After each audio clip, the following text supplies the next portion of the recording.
ونصلي ونسلم على رسوله الكريم أما بعد أعوذ بالله من الشيطان الرجيم بسم الله الرحمن الرحيم من عمل صالحا من ذكر أو أنثى وهو مؤمن فلنحيينه حياة طيبة صدق الله العظيم إن الله وملائكته يصلون على النبي اللهم صل على سيدنا ومولانا محمد معدن الجود والکرم وآلہ وصحبہ وبارک وسلم۔ حمد و صلاۃ کے بعد آج رمضان المبارک کی 27ویں رات ہے۔ امام اعظم ابو حنیفہ رحمۃ اللہ علیہ سمیت بہت سارے بزرگ یہ فرماتے ہیں کہ یہی لیلۃ القدر کی رات ہوتی ہے، اگرچہ وہ اس بات کو طے نہیں کرتے لیکن فرماتے ہیں یہی اکثر ہم نے اسی مقام پر لیلۃ القدر کو پایا ہے۔ نبی رحمت علیہ الصلاۃ والسلام نے صحابہ کرام علیہم رضوان کے سامنے گزشتہ امتوں کے احوال ذکر فرمائے کہ 1,000 سال ان کی عمریں ہوتی تھیں، 1500 سال تک وہ زندہ رہتے تھے۔ تو صحابہ کے دلوں میں تجسس پیدا ہوا کہ اگر عمر 1000 سال ہوگی تو نماز بھی تو 1000 سال ہی پڑھیں گے نا، اگر عمر 1500 سال ہوگی تو روزے، عبادتیں، یہ سارے کام بھی تو بڑے زیادہ کرتے ہوں گے۔ تو یہ شوق جب پیدا ہوا تو اللہ کریم نے فرمایا کہ محبوب میں ایک رات دیتا ہوں، لیلۃ القدر خیر من الف شہر، جو رات ایک ہوگی پر 1000 مہینے سے بہتر ہوگی، 1000 مہینے سے۔ یہ رات اگر کسی کو میسر آ جاتی ہے اور پھر وہ صدق دل کے ساتھ، یعنی توجہ کے ساتھ، انہماک کے ساتھ، احتساب کی نیت سے، گناہوں کی معافی کی نیت سے اگر وہ اس رات کا قیام کرتا ہے، عبادت کرتا ہے، ذکر کرتا ہے، دعا کرتا ہے، تو محبوب کریم علیہ السلام نے وعدہ فرمایا ہے کہ اللہ اس کے پچھلے سارے گناہوں کو معاف فرما دے گا۔ دین، شریعت، قرآن، اسلام یہ بحث کرنے نہیں آیا دنیا میں۔ علماء جو بحث کرتے ہیں وہ توضیحات کے لیے، تشریحات کے لیے، تفاسیر کے لیے، وہ ان کا مقام ہے، لیکن ہم جو عوام بحث کرتے ہیں تو سمجھ لیں کہ دین بحث کرنے کے لیے نہیں آیا، دین تو عمل کرنے کے لیے آیا، اس پر عمل کیا جائے گا، عمل کی کوشش کی جائے گی۔ اور قرآن مجید نے کہا من عمل صالحا من ذکر او انثی، جو کوئی بھی اچھے عمل کرے چاہے وہ مرد ہو یا عورت ہو، وہو مؤمن، شرط یہ ہے کہ وہ مومن ہو، فلنحیینہ حیاتا طیبہ، فرمایا ضرور ہم اسے پاکیزہ زندگی عطا فرما دیں گے۔ جو عمل والے لوگ ہوتے ہیں انہیں اللہ کون سی زندگی دیتا ہے؟ حیات طیبہ، پاکیزہ زندگی۔ اللہ پاک، صاف ستھری، غلاظتوں سے پاک زندگی دیتا ہے جو بندہ عمل کرتا ہے۔ توبہ کا مطلب یہ ہوتا ہے کہ میں پچھلے گناہ پہ شرمندہ ہوں اور آئندہ نہ کرنے کا پکا وعدہ کرتا ہوں۔ انسان ہے، وعدے کے باوجود بھی کہیں غلطی کر لیتا ہے تو اللہ معاف کرنے والا ہے، لیکن وہ ساری رات روتا رہا، ہر مسجد سے چیخنے کی آواز آئی، اس نے ساری رات مسجد میں رو کے گزاری، لیکن جھوٹ چھوڑنے کا اس کا ارادہ ہی کوئی نہیں۔ وہ تو کہہ رہا ہے 3 دن کا رمضان رہ گیا ہے، پھر میں نے دیکھ نہیں لینا تمہیں۔ فساد چھوڑنے کا اس کا پروگرام ہی کوئی نہیں۔ وہ تو میاں طے شدہ بات ہے کہ سویرے وہ دکان پہ جائے گا اور صبح جو بیسن بیچے گا نا سموسے اور پکوڑے کے لیے، اس میں بھی ملاوٹ کرنے کا ارادہ رکھتا ہے۔ تو یہ ساری رات توبہ توبہ کہنے کا کیا مطلب ہوا؟ کھل کے ساری رات اس نے توبہ توبہ کی۔ حضرت عمر فاروق رضی اللہ تعالیٰ عنہ کے بارے میں امام ابن جوزی نے لکھا ہے کہ رات کو نا گھر کے اندر بیٹھے بیٹھے اچانک رو پڑے حضرت عمر، 62 سال عمر ہے، خلافت کے آخری ایام چل رہے ہیں، تو رو پڑے ایسے ہی گھر میں بلا وجہ ہی۔ آپ کی اہلیہ نے، زوجہ نے بیٹے کو اٹھایا، فرمایا پتہ کرو تمہارے باپ کو کیا مسئلہ ہے، کہیں کوئی تکلیف تو نہیں، درد تو نہیں، صاحبزادے آئے، ابا جی کیا بات ہے؟ فرمایا اماں کو بلاؤ۔ سب لوگ جمع ہو گئے تو جناب عمر فاروق رضی اللہ تعالیٰ عنہ فرمانے لگے کہ بیٹھو میرے ارد گرد۔ سب بیٹھ گئے تو فرمانے لگے آج جب میں مسجد سے نکلا تھا تو میرے نبی پاک کے سچے صحابہ، سچے رسول کے سچے صحابہ، حضور کے سچے غلام یہ کہہ رہے تھے کہ عمر بڑا ہی اچھا ہے، عدل والا ہے، انصاف والا ہے، تو ابا جی اس میں رونے والی کیا بات ہے؟ تو فرمانے لگے ڈر یہ لگتا ہے کہ باہر تو میں اچھا تھا، کہیں گھر میں تو نہیں کوتاہیاں کرتا رہا۔ میری بات پہ توجہ کرنا، کہیں گھر میں آپ باتیں سن لیں تو شاید جتنی میں کرتا ہوں دوسرا کاری کوئی نہ سکے، لیکن جب عمل کے راستے پہ ہم نکلتے ہیں تو وہ مسدود ہے، وہ بند ہے۔ عمل کس نے کرنا ہے؟ آپ کوئی آیت پڑھیں تو یہاں غلطی نکالنے والے 20 لوگ مل جائیں گے، 20 لوگ، لیکن اس آیت پہ عمل کرنے والے کتنے ملیں گے؟ تو حضرت عمر فاروق رو رہے تھے، کہنے لگے کہیں تمہارے حقوق تو نہیں پامال کرتا رہا؟ تو آپ کی اہلیہ نے جب سنا تو وہ کہنے لگی عمر مجھے تو بڑا پرانا شکوہ ہے، آپ کا جاہ و جلال اتنا تھا میں بات نہیں کر سکی۔ عمر تم نے سارا دن مسجد میں گزار دیا اور ساری رات نقاب اوڑھ کے مدینے کی گلیوں میں گزار دی، میں تو زندگی کی کوئی خوشی دیکھ ہی نہیں سکی۔ چاہ تو میرے اندر بھی تھے نا کہ میرا شوہر کچھ گھڑیاں بیٹھتا، کہیں مجھے لے کے جاتا، تو میں تو کچھ نہیں دیکھا، مجھے بڑا شکوہ ہے۔ تو حضرت عمر کہنے لگے چل اللہ کی رضا کے لیے معاف کر دے۔ بھئی معافی بیوی سے نہیں مانگی جا رہی، معافی اپنی غلطی کی مانگی جا رہی، یہ سمجھ لیں۔ بیوی کے لیے تو خاوند کا بہت بڑا مقام ہے نا، لیکن یہاں غلطی کس بات کی ہے؟ اپنی کمزوری پر غلطی کا اعتراف کر کے معذرت کا سوال کیا جا رہا ہے۔ تو حضرت عمر کہنے لگے معاف کر دے، تو اہلیہ کہنے لگی میں نہیں معاف کرتی، میری شرط پوری کریں۔ فرمایا وہ کیا؟ فرمانے لگی قیامت میں جب اللہ آپ کے لیے جنت کا حکم دے گا تو آپ میری سفارش کریں گے اللہ کی بارگاہ میں؟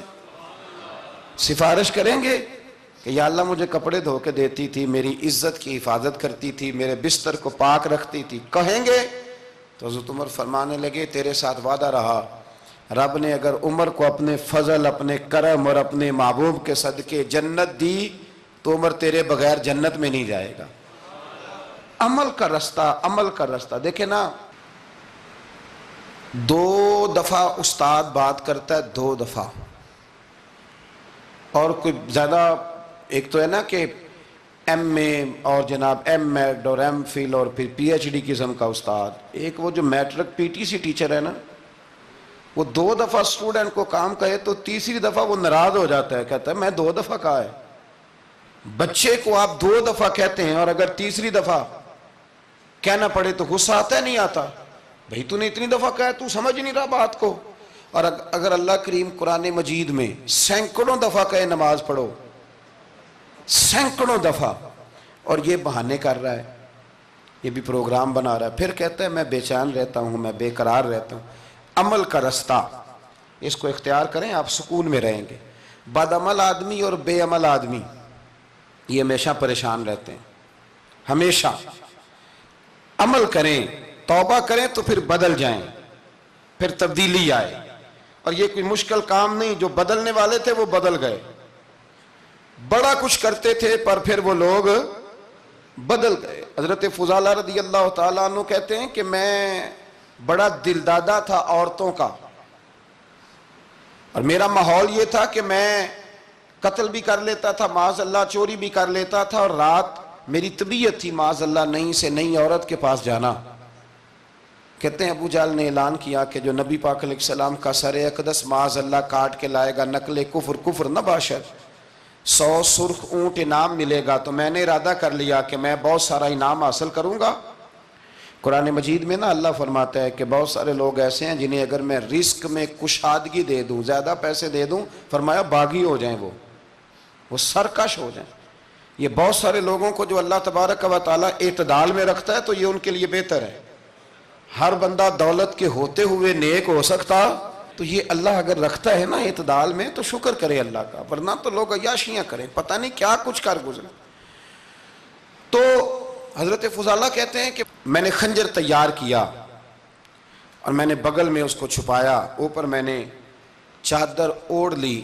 اب مجھے پتا تھا ظہر کی نماز کے بعد نبی پاک صلی اللہ علیہ وسلم طواف کعبہ کے لیے، بیت اللہ شریف کے طواف کے لیے جاتے ہیں۔ کہتے ہیں میں بھی اس طرف بڑھا، رستے میں نا وہ خاتون جس کے گھر میں نے رات آنا تھا، میں نے دروازے پہ دستک دی، میں نے کہا کہ تیار رہنا، تیار رہنا، آج میں بڑے پیسے لے کے آؤں گا۔ اسے میں نے یہ کہا اور پھر میں چلا گیا بیت اللہ شریف کا طواف کرنے۔ کہتے ہیں اللہ کے محبوب بھی طواف کر رہے تھے تو میں نے بھی طواف شروع کر دیا۔ ارادہ یہ تھا کہ جہاں نبی پاک علیہ السلام میرے قریب سے گزریں گے تو موقع پا کر میں حضور کے جسم اقدس پر خنجر کھونپ دوں گا اور معاذ اللہ شہید کر دوں گا۔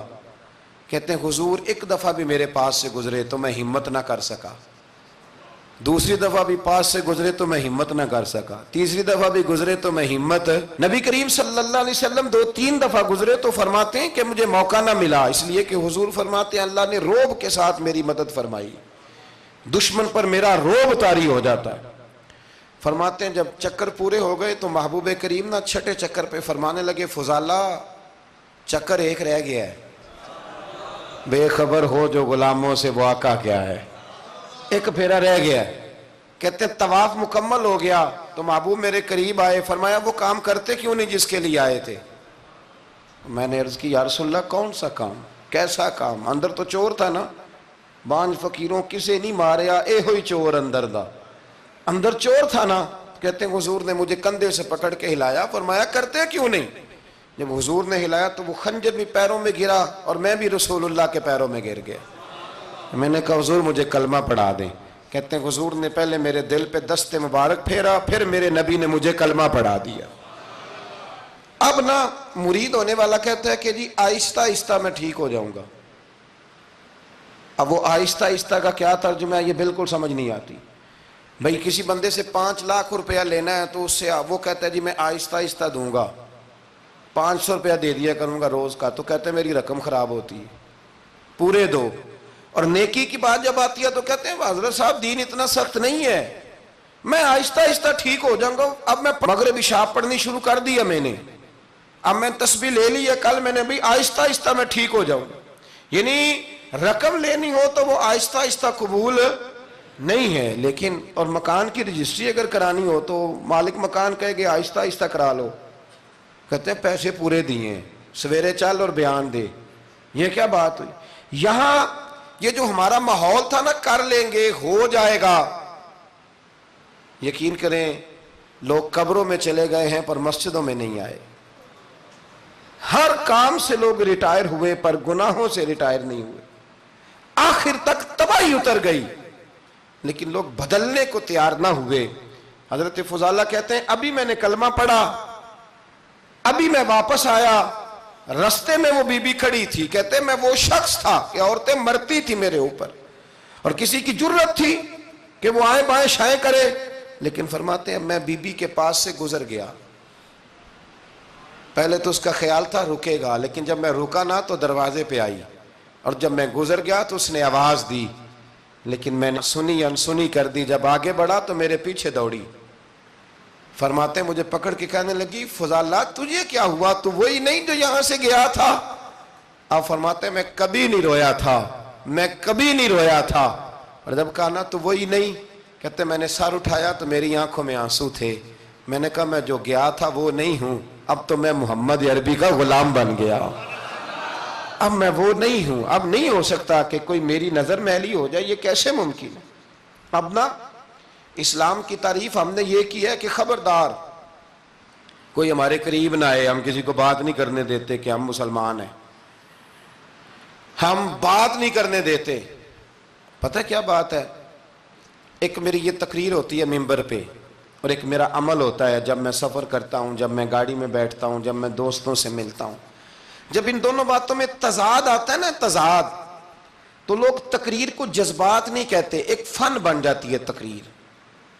آپ کو پتہ ہے نا وائزین نعت خواں کہتے ہیں میں نے محفل لوٹ لی، پھر لوگ شمار کرتے ہیں کتنے لوگوں نے سبحان اللہ کہی، پھر لوگ شمار کرتے ہیں کہ آج 5 بندے روئے بھی تھے جب میں تقریر کر رہا تھا، تو پھر یہ فن ہے، یہ جذبات کا اظہار۔ سمجھ لیں بات کو کہ عمل جب آپ نہیں نہ کرتے عمل، تو آپ خود بڑے بے چین رہتے ہیں کہ یار یہ میں کیا کر رہا ہوں، یہ کون سا گورکھ دھندا ہے کہ میرا عمل صفر ہوتا جا رہا ہے۔ ہمارے ایک استاد تھے تو وہ فرمایا کرتے تھے کہ اگر پڑھے لکھے آدمی کو تم بے عمل دیکھو تو اس سے دور ہٹ جایا کرو ورنہ تمہیں بھی بے عمل کر دے گا۔ میں نے ان سے عرض کی، میں نے کہا حضور یہ کیا ہے؟ تو فرمانے لگے اپنے حضرت صاحب سے پوچھنا، وضاحت کریں گے۔ میں نے حضرت صاحب سے کہا جی عجیب بات کر دی ہے، علم والے بندے کے پاس بیٹھ کے تو علم آتا ہے، تو وہ فرما رہے تھے کہ علم والے بندے کے پاس اگر وہ بے عمل ہو تو بالکل نہ بیٹھنا، تو حضرت صاحب فرمانے لگا انہوں نے صحیح کہا ہے.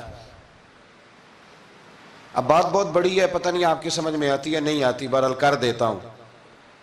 پڑھا لکھا بندہ اگر بے عمل ہو تو اس کے پاس، تو میں نے کہا حضور کیوں؟ فرمانے لگے اس لیے کہ وہ اپنی بے عملی پر بھی دلائل دے گا، وہ بے عملی پر بھی دلیلیں قائم کرے گا کہ یہ وجہ ہے تو اس لیے میں ایسے کر رہا ہوں. تو چونکہ وہ بے عمل ہے اور ہے پڑھا لکھا، نبی کریم صلی اللہ علیہ وسلم کے غلام نہ پل بھر میں بدل جاتے تھے.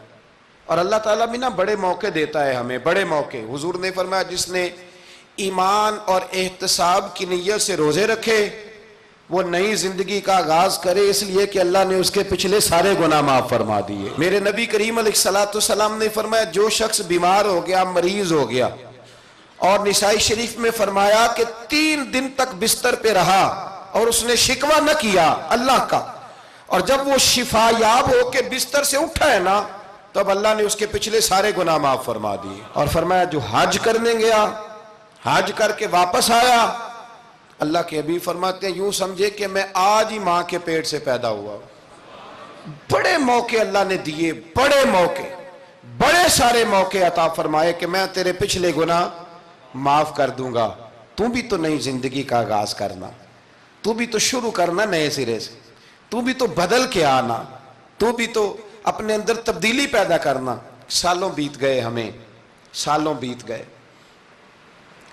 تقریر کرتے، تقریر سنتے، قرآن سنتے، پورا قرآن سنتے، ترجمہ اور تفسیر لوگوں نے پڑھ پڑھ کے بڑا جگہوں پہ لوگ دلائل دیتے، بات کرتے. کب وہ وقت آئے گا جب ہم عمل کریں گے؟ تھوڑا مجھے سفر کرنا پڑتا ہے، دنیا میں گھومتا رہتا ہوں، تو کچھ چیزیں ایسی ہوتی ہیں جو کبھی کبھی انوکھی ہو جاتی ہیں. میں ایک جگہ پہ تھا تو وہاں 4 5 6 عمرے کے ٹکٹ تھے محفل میں. تو ہمارے آپ کو پتہ ہے نا وہ جو دلیلوں والے لوگ ہیں ان بیچاروں کو بھی کوئی دلیل نہیں ملتی. تو ایک صاحب مجھے کہنے لگا جی عمرے کا ٹکٹ دینا جائز ہے قرآن اندازی کر کے؟ میں نے کہا یار چلو جائز ہی رہنے دو، تیری مہربانی، کہ اب اس پہ بھی اعتراض آ گیا ہے. میں نے کہا 100% جائز ہے، کوئی اس میں کوئی ایسی بات نہیں ہے. لیکن اندازی تو شروع ہو گئی جو حدیث میں نہیں آئی، عمرے کے ٹکٹ والی ہے جائز، پر نبی پاک نے جس قرآن اندازی کا کہا تھا وہ کب ہوگی؟ حضور نے فرمایا تمہیں پہلی صف کے ثواب کا پتہ چل جائے تم قرآن اندازی کرو. وہ کس دن کرنی ہے؟ کس مسجد میں ہوتی ہے؟ حضرت عبداللہ ابن مسعود فرماتے ہیں تمہیں پتہ چلے اذان کا ثواب کتنا، تم قرآن اندازی کرو. کب کرنی ہے؟ کون پڑھے گا اذان؟ کون یہ آگے بڑھ کے کام کرے گا؟ بھئی جو قرآن اندازی حدیث میں ہے وہ کب ہوگی؟ یہ تو قرآن اندازی شروع ہو گئی اور ہو رہی ہے. اب تو لوگ جہیز دینے لگے ہیں قرآن اندازی کر کے، یہ ماحول بن گیا. دین عمل کرنے کے لیے آیا ہے. جو حکم میرے نبی پاک کے غلاموں کو ملا انہوں نے عمل کر کے دکھایا، انہوں نے عمل کر کے دکھایا. وہ عمل کے میدان کے لوگ تھے. حضرت ابوبکر صدیق سے زیادہ روایات مروی نہیں ہیں، اگر ڈھونڈنے نکلو گے تو زیادہ قول نہیں ملیں گے ان کے. حضرت عمر فاروق کے زیادہ اقوال، زیادہ ارشادات آپ کو نہیں ملیں گے. حضرت سیدنا عثمان غنی کی زیادہ باتیں آپ کو نہیں ملیں گی. ان کا عمل ملے گا، ان کا کردار ملے گا، ان کا لب و لہجہ ملے گا، زندگی گزارنے میں کیا طریقہ اختیار کیا وہ آپ کو ملے گا. اب تو وہ لوگ رخصت ہو گئے جن کے عمل سے لوگ زندگی پکڑتے تھے، عمل سے، کردار سے.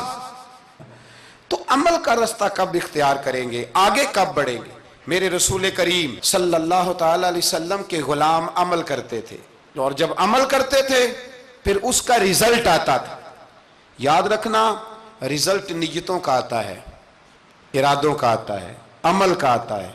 گفتگو کا رزلٹ، آپ بڑا اچھا سبق سنا لیں تو پیپر نہ دیں تو پاس ہوں گے کہ فیل؟ آپ تو کہہ رہے تھے وہ مجھے سارا ہی آتا تھا. تو عمل آپ کرتے ہیں تو عمل پر نتیجہ ہوتا ہے، عمل پر. حضرت عبداللہ ابن مبارک رحمت اللہ علیہ کے جو والد تھے نا ان کا نام مبارک تھا. وہ ایک باغ میں رہا کرتے تھے، باغ کی دیکھ بھال کرتے تھے بڑے صاف ستھرے، بڑی ان کی طبیعت میں نکھار تھا. آج مسئلہ ہمارے ملک کا یہ ہے کہ ہمارے ملک میں صرف سیاستدان ہی جو ہے وہ غلط کام نہیں کرتا، یا بہت بڑی انڈسٹری ہو تو وہاں ہی خرابی نہیں ہوتی. بلکہ ریڑھی والے کا بھی اگر ہاتھ پڑ جائے نا تو چھوڑتا وہ بھی کوئی نہیں، الا ماشاء اللہ۔ وہ بھی جو اچھے اچھے آم ہوتے ہیں وہ فرنٹ پہ لگائے ہوتے ہیں، اس نے دکھانے کے لیے اور ہوتے ہیں اور دینے کے لیے اور ہوتے ہیں، اور وہ کہتا ہے کہ یہ بھی تو میں نے بیچنے ہیں نا، تو بھئی اگر یہ بھی بیچنے تھے تو اکٹھے لگانے چاہیے تھے، لیکن معیار ہے نا ہمارا، عمل کا رستہ مسدود ہے۔ حضرت مبارک جو تھے وہ مالی کے طور پر غریب آدمی تھے تو کام کاج کرتے تھے۔ تو ایک دن باغ کا مالک آ گیا، اس نے آ کے آپ سے کہا کہ کنوں کا باغ تھا، اس نے کہا کہ لاؤ ایک، کنوں لا کے دیا تو کھٹا تھا، اس نے کہا یہ نہیں ٹھیک، دوسری درخت سے لاؤ، دوسرے سے لائے تو وہ بھی کھٹا تھا، تیسرے سے لائے وہ بھی کھٹا تھا۔ کہنے لگا بیٹے کتنے سال ہو گئے تمہیں؟ تو فرمانے لگے 10-12 سال۔ تو کہنے لگے تمہیں ابھی بھی نہیں پتا کس جگہ کا کنوں میٹھا ہے، سارے کڑوے لائے ہو؟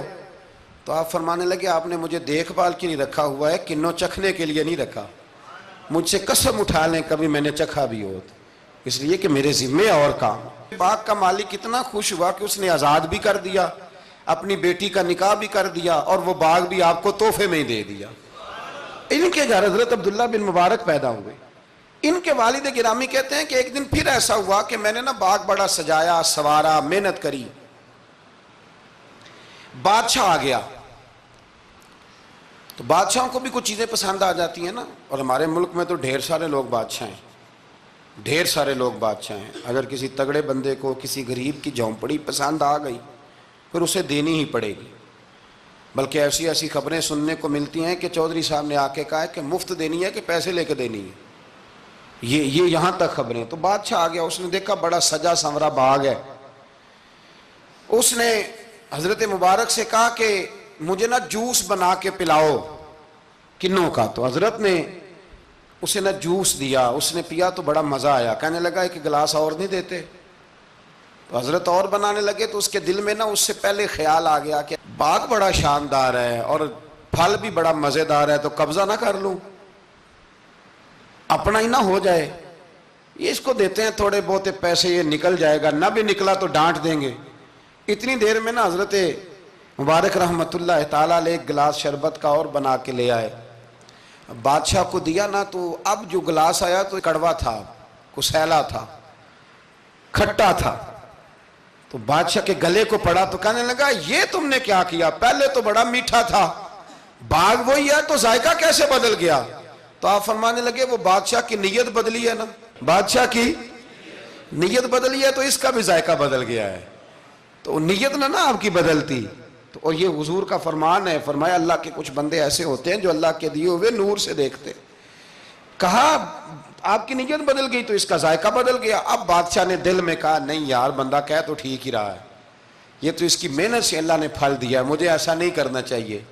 تو حضرت دوڑ کے گئے تو دوسرا جوس کا گلاس بنا کے لائے، اب دیا تو میٹھا تھا، کہنے لگا اب کیا ہوا؟ فرمانے لگے آپ کی نیت ٹھیک ہو گئی ہے تو رب نے ذائقہ بھی ٹھیک کر دیا ہے۔ نبی پاک علیہ السلام نے فرمایا اللہ تو تیرے گمان کے قریب رہتا ہے، تیرے گمان کے۔ یہ میں بچوں کو نا تھوڑے دن پہلے میں انہیں کہہ رہا تھا دین میں آگے بڑھنے کے لیے کوئی سیاست نہ کرنا، کوئی چکر نہ چلانا۔ میں نے چکر چلانے والے لوگ ہمیشہ پیچھے رہ جانے والے دیکھے، تھوڑا کر لینا پر اتنا کرنا جتنا مخلص ہو کے ہو سکے، کوئی چکر چلانا، کسی کھاتے میں پڑنا، اس سے بچنا، نہ پیچھے رہ جاؤ۔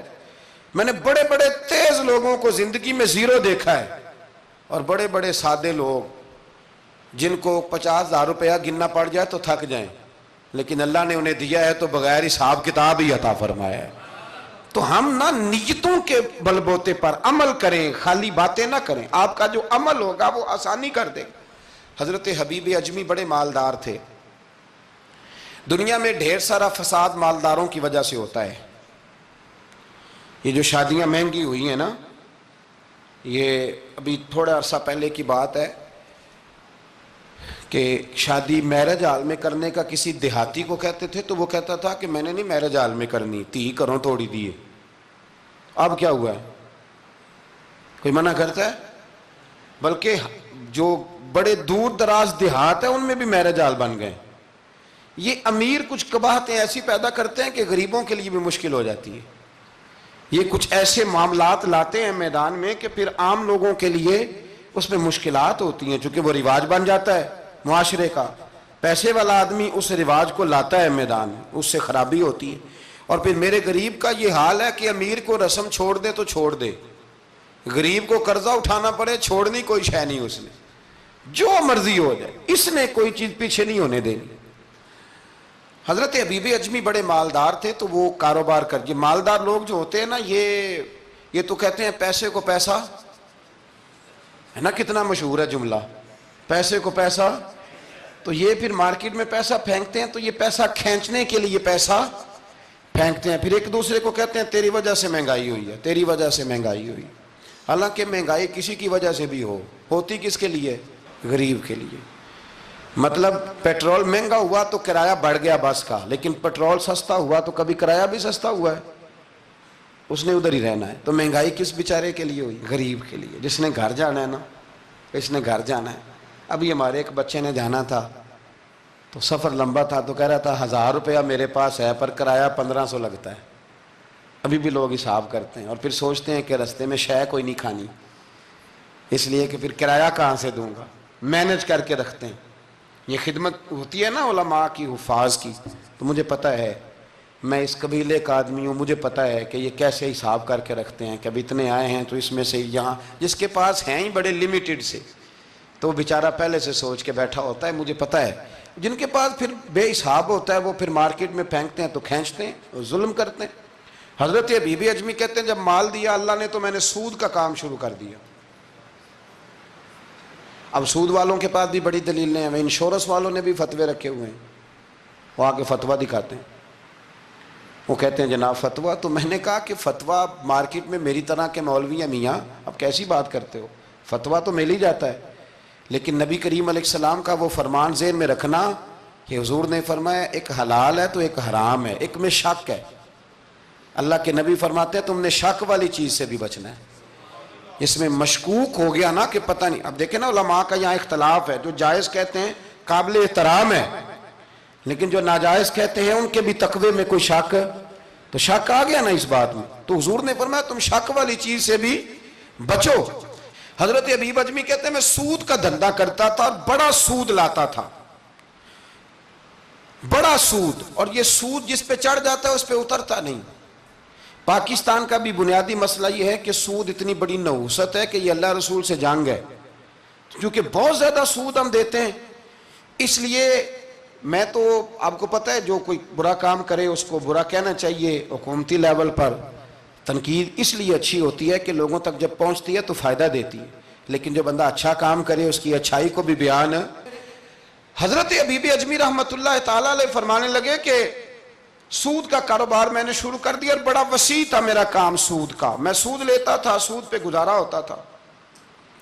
میری بیوی مجھے سمجھاتی تھی کہ یہ سود ہے، یہ حرام ہے، یہ غلط ہے، سے بچو۔ کہتے ہیں وہ کئی دفعہ مجھے کہتی تو میں ڈانٹ دیتا۔ ایک دن نا میں سود کے پیسے لے کے نا آ رہا گھر، اس کا میں نے گوشت خریدا، بیوی کو دیا کھانا پکانے کے لیے، تو اس نے ہنڈیا چولہے پہ رکھی، کہتے اس نے ذرا اس کے اندر چمچہ جو چلایا ہنڈیا میں، تو وہ لایا میں گوشت تھا پر سارے کا سارا خون بن گیا، خون بن گیا سارے کا سارا۔ اللہ اکبر۔ کہتے ہو میری بیوی چیخیں مارنے لگی اور لا کے میرے آگے رکھا، کہنے لگے یہ تیرے سود کے پیسے خون بن گئے، تجھے بھی پلاؤں اور تیرے بچوں کو بھی۔ وہ کہتے ہیں نا کچھ لوگ کے گھر کے کونے سے چیخنے کی آواز آتی ہے تو سارے پیر بلائیں یا فرق کوئی نہیں پڑتا، تو میں کہتا ہوں پھر غور کر لو، شاید اس کونے میں کسی یتیم کے پیسے لگ گئے ہوں، کسی بیوہ کی آہیں ہوں۔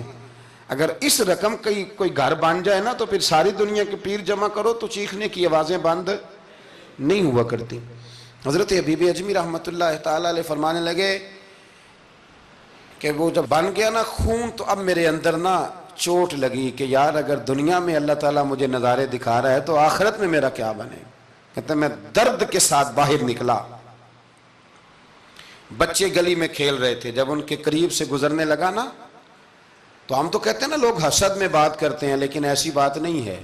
کچھ شریر لوگ ہوتے ہیں جو حسد میں بات کرتے ہیں، پر دیکھنا چاہیے کہ لوگ ہمارے بارے میں کیا کہتے ہیں۔ انتم شہداء اللہ فی الارض، حضور نے فرمایا تم زمین پر اللہ کے گواہ ہو، مومن جو تمہارے بارے میں کہے کان لگا کے سنو۔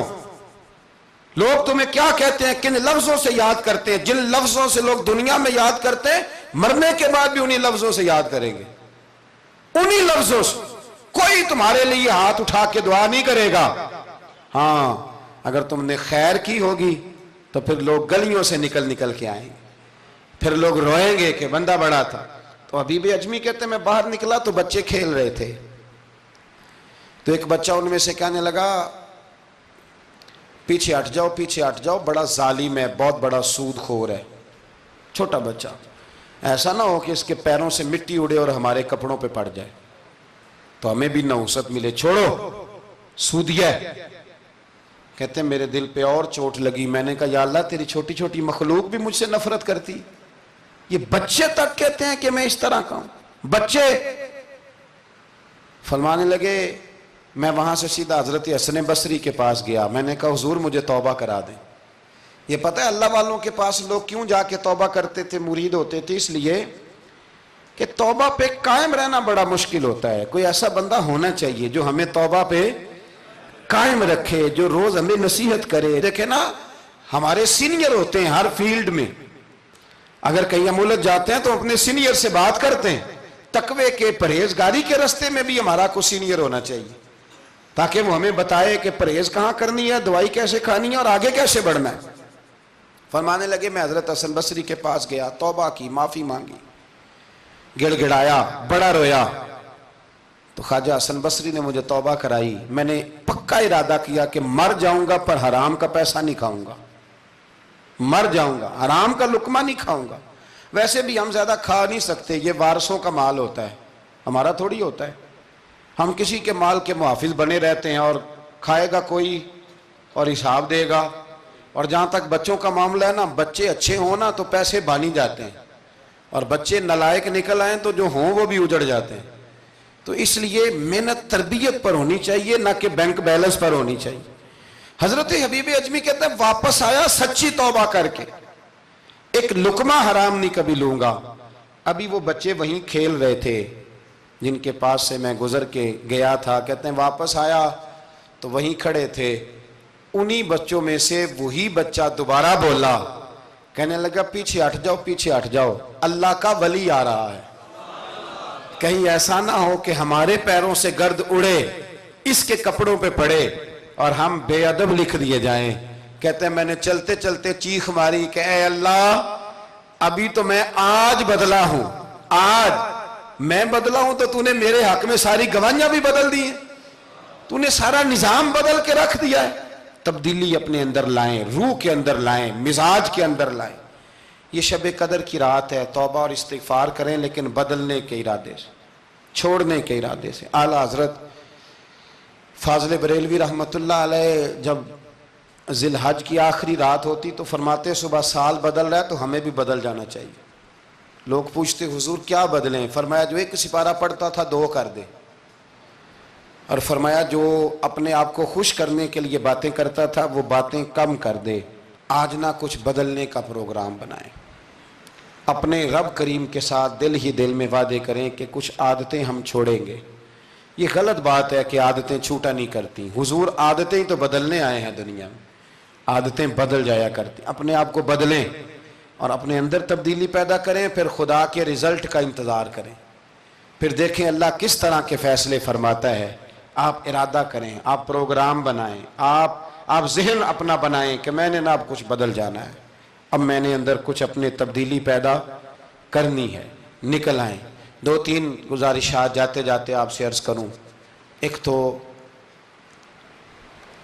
زندگی میں کچھ کام ایسے کریں کہ جن کاموں کا مجھے پتہ ہو یا میرے رب کو پتہ ہو، کسی انسان کو خبر نہ ہو۔ دوسری بات یہ یاد رکھیں کہ دین کا کوئی کام بھی زندگی میں کریں نا تو اپنے اوپر مشقت کریں کہ وہ کام میں نے ریاکاری کے طور پہ نہیں کرنا، وہ دکھلاوے کے طور پہ نہیں کرنا۔ دینی معاملات کے اندر، دینی کاموں کے اندر، یعنی پہلے آپ اپنے آپ کو مطمئن کریں کہ واقعی آپ فی سبیل اللہ وہ کام کر رہے ہیں۔ اب یہ جو رسم ہے نا بے تحاشا، کچھ چیزیں بوجھ بننے لگ گئی ہیں، بوجھ۔ طبیعت محسوس کرتی ہے کہ یہ کیا ہو رہا ہے، مطلب ہم یہاں بھی ہم وہ کام کریں گے سیکھ کے سن کے تیار کر کے، باہر آئیں تھوڑا۔ حضرت ابو مرتعش ایک درویش گزرے، وہ کہتے ہیں میری حج کی تیاری تھی، میں گھر میں بیٹھا تھا بالکل تیار تھا، کل پرسوں جانا تھا، تو میری اماں نے پانی مانگا، بیٹا پانی دینا۔ رسالہ کشیریہ میں اس کو لکھا ہے، کہتے ہیں اماں جی نے کہا پانی لاؤ، تو میں نے نا چھوٹے بھائی سے کہا اماں جی کو پانی دینا، اماں جی نے مجھ سے پانی مانگا ہے۔ جو پیر صاحب ہوتے ہیں ان کو بھی اماں کی خدمت کرنی چاہیے کہ نہیں کرنی چاہیے؟ وہ جو انڈسٹری کا مالک ہے 2 کروڑ روپیہ وہ نرس رکھ دے اماں کو کہ خود اماں کو روٹی کھلائے، وہ کہتا میں کر تو رہا ہوں، میں ہی تو تنخواہ دیتا ہوں، بی بی جو رکھی ہوئی ہے۔ کس کو خدمت کرنی چاہیے؟ ڈاکٹر صاحب کو، انجینئر صاحب کو۔ نبی وقت بھی ہونا، نبی وقت بھی اور ولی وقت بھی، تو ماں اس کے لیے بھی قابل تعظیم ہوتی۔ آپ بات کو سمجھیں، نبی کریم علیہ السلام تو اپنی رضائی ماں آتی تھی تو حضور اٹھ کے کھڑے ہو جاتے تھے۔ حضور نے کہا یہ تعظیم کا موقع ہے۔ حضرت ابو مرتعش کہتے ہیں اماں نے پانی مانگا، کل میں نے حج پہ جانا تھا، چھوٹے بھائی سے کہا ذرا اماں کو پانی دینا، چونکہ میں تو پیر صاحب ہوں، میں تو علامہ صاحب ہوں، 25-30 آدمی ابھی گلی میں کھڑے ہیں مجھے ملنے والے، بہت پتر تو پانی لا دے، پانی کی بات ہی ہے نا۔ کہتے فوراً میرے دل میں خیال آیا کہ سینکڑوں میل کا سفر حج کا پیدل کرنا ہے، اس کے لیے تیرا نفس تیار ہے، اور یہاں سے اٹھ کے وہاں مٹکے سے پانی ڈالنے جانا ہے اماں کے لیے، اس کے لیے ذہن تیار نہیں۔ فرماتے ہیں پھر میرے اندر سے آواز آئی کہ یہ تو حج کرنے جا رہا ہے نا، اس میں لوگ تجھے حاجی کہیں گے، اور واپسی پہ تیرے گلے میں پھولوں کا ہار ڈالیں گے، لیکن اماں کو پانی پلانے پر تو کوئی بندہ انعام نہیں دے گا، کوئی شور نہیں ہوگا۔ تو فرماتے ہیں میں سمجھ گیا کہ ابھی میں حج کے لیے نفسیاتی طور پر تو تیار ہوں پر دلی طور پر تیار نہیں ہوں۔ کہتے ہیں میں نے حج کا ارادہ چھوڑ دیا۔ میری اماں کہنے لگی بیٹے جاتا کیوں نہیں؟ میں نے کہا اماں پہلے تیرے تک پہنچ لوں پھر بیت اللہ شریف تک بھی پہنچ جاؤں۔ تو دینی کام زندگی میں کوئی بھی کرے نا مخلص ہو کے کریں، نکل آئیں تسنن سے، بس کریں۔ یار مطلب سب کے سامنے اداکاری تو اللہ رسول کے سامنے بھی اداکاری چھوڑ دے یار۔ مطلب ویسے بھی میں کہتا ہوں اداکاری کرتے بندہ تھک جاتا ہے، اداکاری کرتے کرتے نا بندہ وہ لمبی نہیں چلتی۔ تو آپ نارمل زندگی میں اللہ رسول کے ساتھ رہیں گے تو وہ آپ کے لیے بہتری ہوگی، آسانی ہوگی آپ کے لیے۔ میں شب برات کی محفل کے بڑے پوسٹر نہیں بنواتا، شب قدر کے بھی نہیں بنواتا، اگر کبھی بنتے ہیں تو دوست کوئی بنا کے لگا دیتا ہے، بڑا مختصر سا پیغام، وہ بھی شاید آج کیوں بلا۔ میں دوستوں کو ہمیشہ کہتا ہوں کہ جس کو تنہائی میں شب قدر میں مزہ آتا ہے نا اللہ اللہ کرنے کا، وہ تنہائی میں کرے، لیکن زیادہ تر لوگ کر نہیں پاتے، اس لیے ہم محفل کو سجاتے ہیں۔ اس میں کوئی ایسا مقصد نہیں، کوئی ایسا معاملہ نہیں، خدا را کچھ تھوڑا سا اخلاص للہیت پیدا کریں طبیعت میں، اور کبھی بھی دین کے معاملے میں کسی جگہ بھی کوئی ایسا کام نہ کریں جس میں رکاوٹ ہو، آزمائش ہو۔ ابھی کی بات بتاتا ہوں، میں نے ہمارے جو تراویح کے حافظ صاحب ہیں ان کی خدمت کی، ابھی ہم نے، مجھے ایک سنگی کہنے لگے آپ نے بتایا نہیں کیا دیا ہے۔ میں نے کہا میرے خیال میں بتانے کے لائق ہوتے تو شاید بتاتا، اب آپ کسی کو 2-4 ہزار دے کے اس کا اعلان کریں گے تو یہ کچھ چیزیں ہیں نہیں اعلان کرنے والی۔ پھر یہ کہ وہ میں دیکھتا رہتا ہوں نا جی، تصویریں پہنچتی رہتی ہیں کہ جو 500 دے رہا ہے وہ بھی فوٹو کھنچوا رہا ہے، جو سوٹ دے رہا ہے وہ بھی فوٹو کھنچوا رہا ہے۔ تو جو ایک جگہ پہ میں کھانے کے لیے بیٹھا تھا ٹیبل پہ، تو انہوں نے پہلے نا برتن اٹھا کے تو چاولوں کی فوٹو کھینچی، پھر قورمے کی کھینچی، پھر ساری چیزوں کی۔ تو میں نے کہا کہ یار پہلے ہمیں پوچھ لو ہم نے کیا کیا کھانا ہے، جو کھائیں گے اس کی فوٹو کھینچ لینا۔ اب تم ہماری فوٹو کے ساتھ قورمہ فٹ کرو گے تو لوگ تو کہیں گے نا مولانا کھا کے گئے، تو میں نے پتہ نہیں کھانا ہے نہیں کھانا۔ تو آپ ڈریں اللہ تعالیٰ سے، ہر بات میں تھوڑی یہ مطلب تسنع آئے گی، ہر بات کے اندر تھوڑا یہ معاملہ رہے گا۔ تو تیسری گزارش جو بڑی ضروری اور بڑی اہم ہے، دنیا میں جو چیز اس وقت سب سے زیادہ پریشانی کا شکار ہے وہ دینی اقدار ہیں۔ ہر شعبے میں تیزی سے کام ہو رہا ہے، تیزی سے، اور دینی اقدار کو لوگ پیچھے کرتے جا رہے ہیں۔ کئی بہانے ہیں لوگوں کے پاس، کہتے ہیں مولوی لڑتے بڑا ہیں تو ہم کدھر جائیں۔ تو تو میں کہتا ہوں کون سا مولوی کہتا ہے شراب پیو؟ کہا ہے کبھی کسی مولوی نے؟ وہ کوئی بھی ہو، کسی نے کہا ہے کہ رشتہ داروں کے تعلقات خراب کر لو؟ کسی نے کبھی کہا ہے کہ ڈاکے مارو؟ تو آپ کیا بات کرتے ہیں صاحب؟ کون سا مولوی کہہ رہا ہے کہ چوریاں کرو؟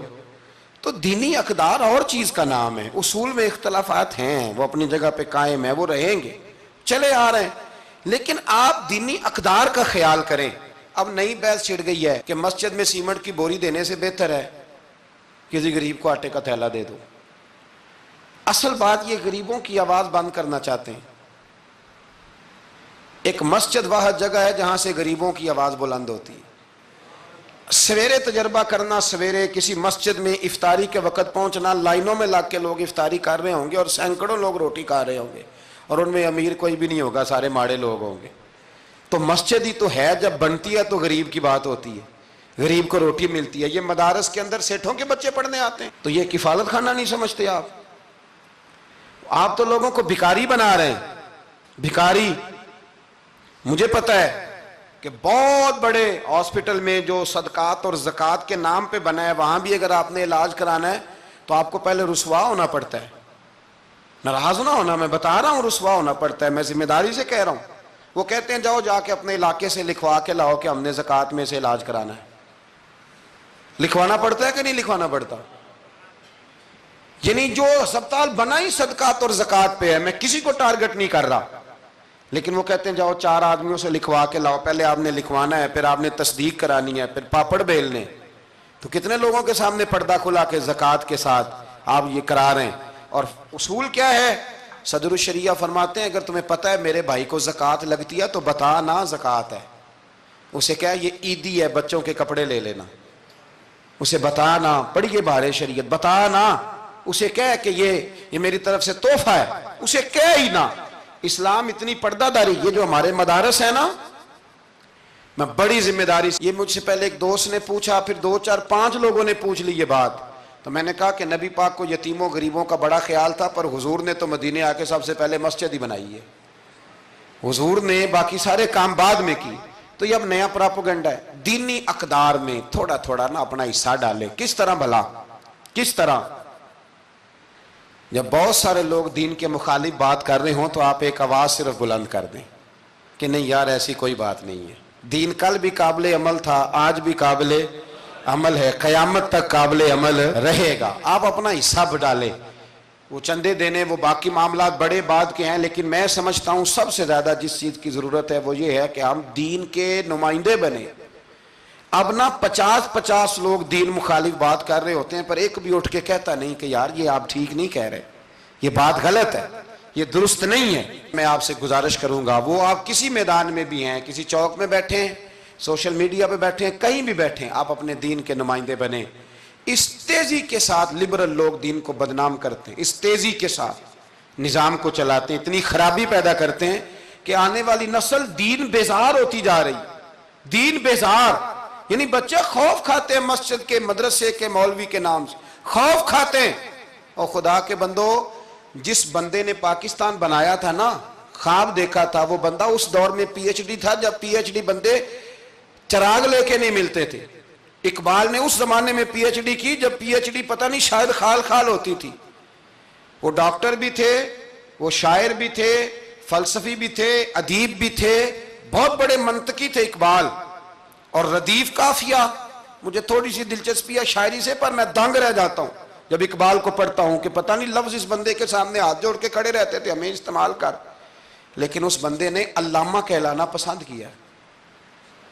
اسے کوئی علامہ کہتا تھا تو اقبال راضی ہوتے تھے، فرماتے تھے جب کہ مجھے علامہ کہتا ہے تو مجھے یوں لگتا ہے کہ میں مصطفیٰ کے دین سے جڑا ہوں۔